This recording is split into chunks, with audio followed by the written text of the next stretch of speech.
राधे राधे भक्तों, हम कथा में श्रवण कर रहे हैं चतुर संप्रदाय श्री माधवाचार्य जी के जीवन चरित्र का श्रवण किया। अब आगे श्रवण करेंगे श्री निम्बकाचार्य जी के जीवन चरित्र। श्री निम्बकाचार्य जी वैष्णवों के प्रमुख 4 संप्रदायों में से एक संप्रदाय है द्वैताद्वैत या निम्बार्क संप्रदाय। निश्चित रूप से यह मत बहुत प्राचीन काल से चला आ रहा है। श्री निम्बकाचार्य जी ने परंपरा प्राप्त इस मत को अपनी प्रतिभा से उज्ज्वल करके लोक प्रचलित किया। इसी से इस द्वैताद्वैत मत की निम्बार्क संप्रदाय के नाम से प्रसिद्ध हुई। भक्तों के मत से द्वापर में और संप्रदाय के कुछ विद्वानों के मत से विक्रम की 5वीं शताब्दी में श्री निम्बकाचार्य जी का प्रादुर्भाव हुआ। दक्षिण भारत में वैदुर्य पत्तन परम पवित्र तीर्थ है। इसे दक्षिण काशी भी कहते हैं। यही स्थान श्री एकनाथ जी की जन्म भूमि है। यहीं अरुण मुनि जी का अरुणाश्रम था। श्री अरुण मुनि जी की पत्नी जयंती देवी की गोद में जिस दिव्य कुमार का आविर्भाव हुआ उसका नाम पहले नियमानंद हुआ और यहीं आगे श्री निम्बकाचार्य जी के नाम से प्रख्यात हुए।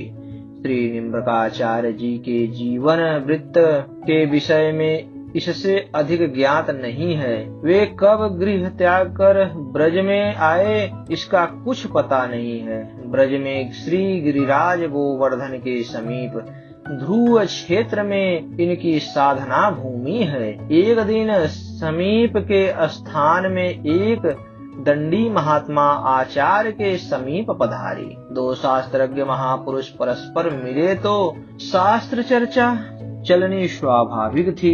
समय का 2 में से किसी को ध्यान नहीं रहा।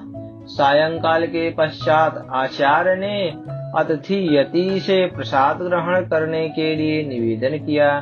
सूर्यास्त होने के पश्चात नियमतः यति जी भिक्षा ग्रहण नहीं कर सकते थे। उन्होंने असमर्थता प्रकट की, परंतु आचार्य जी नहीं चाहते थे कि उनके यहाँ आकर एक विद्वान अतिथि उपोषित रहे। आश्रम के समीप एक नीम का वृक्ष था। सहसा उस वृक्ष पर से चारों ओर प्रकाश फैल गया। ऐसा लगा जैसे नीम के वृक्ष पर सूर्य नारायण प्रकट हो गए हैं। कोई नहीं कह सकता कि आचार्य के योग बल से भगवान सूर्य वहां प्रकट हो गए थे या श्री कृष्ण चंद्र का कोटि सूर्य समप्रभ सुदर्शन चक्र जिसके आचार्य मूर्त अवतार थे प्रकट हो गया था। अतिथि के प्रसाद ग्रहण कर लेने पर शूल मंडल अदृश्य हो गया।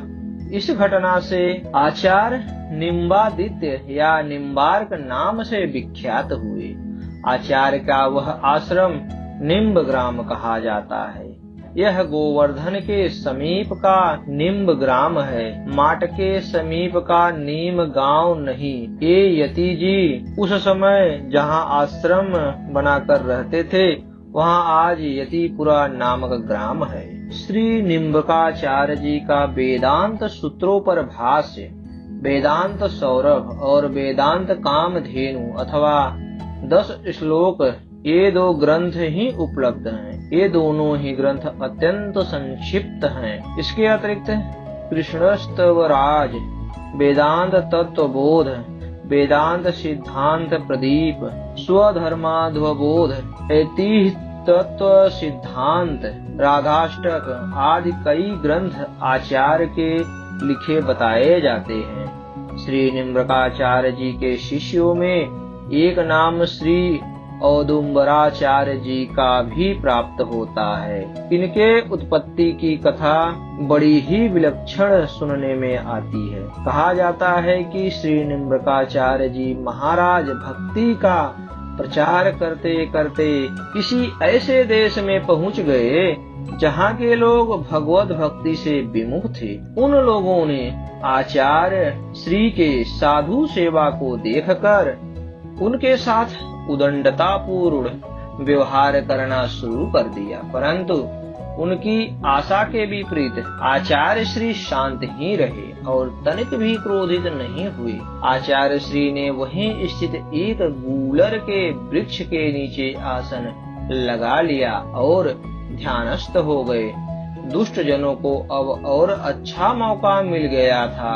वे तरह तरह के उपद्रव करते रहे। सहसा एक गूलर का फल वृक्ष से टूटकर आचार्य श्री के चरणों पर गिरा और उनके श्री चरणों के स्पर्श होते ही एक दिव्य मानवाकृति में परिवर्तित हो गया तथा आचार्य श्री की वंदना करते हुए उनके चरणों में प्रणिपात करने लगा। इस अलौकिक घटना को देखकर उन भगवद्मुख दुष्ट जनों के होश उड़ गए। उन्होंने समझ लिया कि ये कोई सिद्ध महापुरुष हैं। उनकी हंसी उड़ाना या उन्हें किसी प्रकार से अपमानित करना उचित नहीं है। इस घटना की खबर शीघ्र ही जंगल की आग की तरह चारों तरफ फैल गई और उस भगवत भक्ति विमुख देश के लोग भी आचार्य श्री के शिष्य हो गए।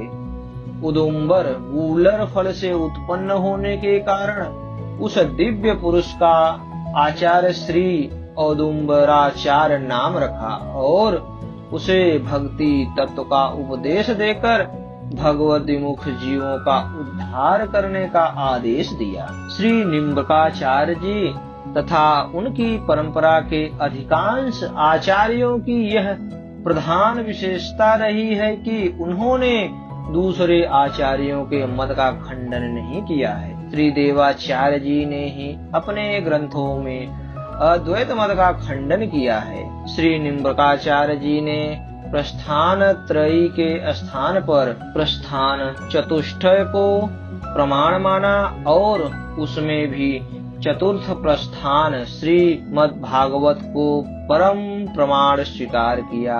अनेक वीतराग भावुक भगवत भक्त इस परंपरा में सदा ही रहे हैं। अस्तु, राधे राधे भक्तों। आगे के भाग में हम श्री संप्रदाय के आचार्य के जीवन चरित्र का वर्णन सुनेंगे। तो भक्तों, हमारा यह वीडियो आपको कैसा लगा, कृपया कमेंट बॉक्स में अपना सुझाव हमें जरूर दें। धन्यवाद।